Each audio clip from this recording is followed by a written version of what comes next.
Wrapped up talking about effort and proficiency, and got in there a little bit at the end about grades when we talked about how I would grade formative assessments to allow students the opportunity to redo things. This brings us into a bigger conversation around grades. Grades are the way we grade things is dumb right now. Grading in general is worthless with regards to actually measuring true learning. We don't assess people coming into a class on what they know, so there really is no way to truly assess their learning.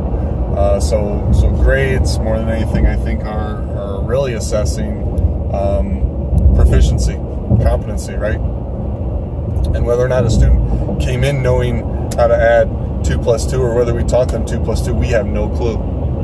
We have no clue because we don't do pre-assessments or assessments along the way, or any type of long-term or short-term, or it's just a medium to long-term retention.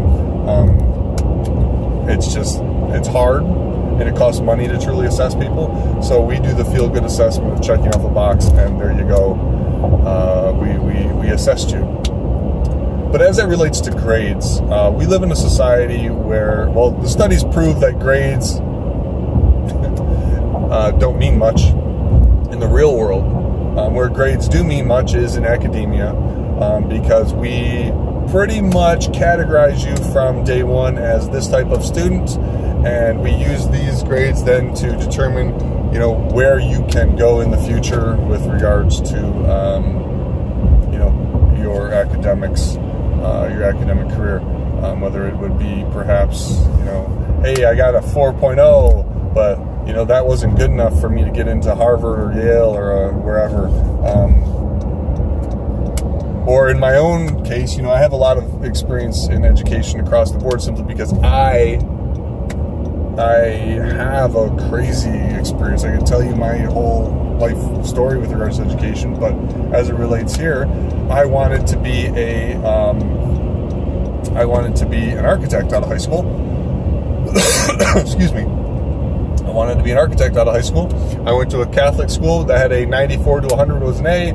So we grade harder, but schools, colleges look at that and consider that when they take you in. Of course, I did terrible there, but I went to a public school my senior year where I did A work and tried to get into the college where architecture I wanted to go to, and couldn't because of my grades. And that probably, while it ended up well because I got to this point where I'm doing what I really truly love, it did derail me for a good 10 years of my life simply because I couldn't get into the school that I wanted to because of my grades. And is that right? I would argue no. But we as a society have made anything less than an A failure, when that is not the point of grading or the point of education. The point of grading is to categorize you and to make it easy to put you in a bucket, right? And to say that we assessed you, but it's garbage. Grading right now is total garbage because C is average work. And people should be okay with a C. B is above average work. People should be okay with a B.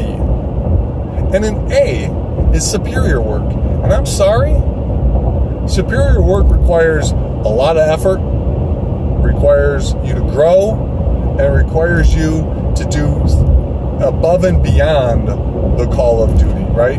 Just checking off boxes on a rubric, that's not superior work.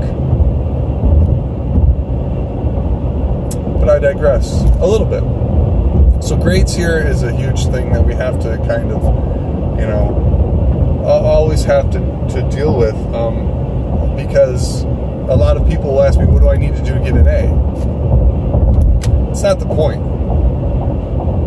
Because I'm not going to tell you what you need to do to get an A. Because that's not learning.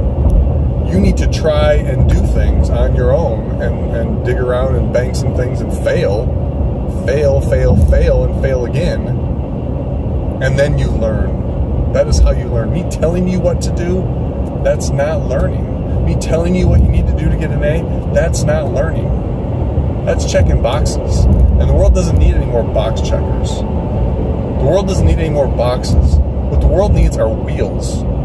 People who you can give them a little push and they're going to roll and roll and roll and struggle and fail and struggle and fail and keep rolling.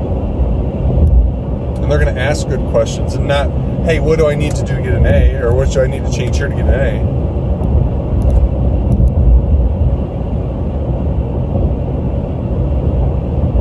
But what do I need to do?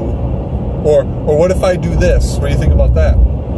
Hey, I tried these two things here, and this gave me this, and this gave me this, so what do you think? Well, what do you think? And then we have a dialogue and a conversation. Again, not just this one-way street of me telling you what you need to do. That's not education. Me vomiting onto you so you can vomit back to me is not education. That is not learning. Grades do not assess learning.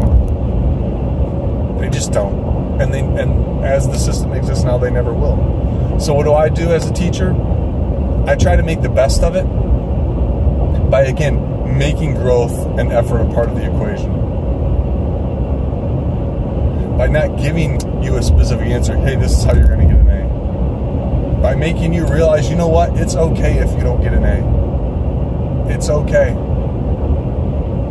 You get a B, you get a C. Maybe you don't go to Harvard. Whatever. Harvard's too damn expensive anyway.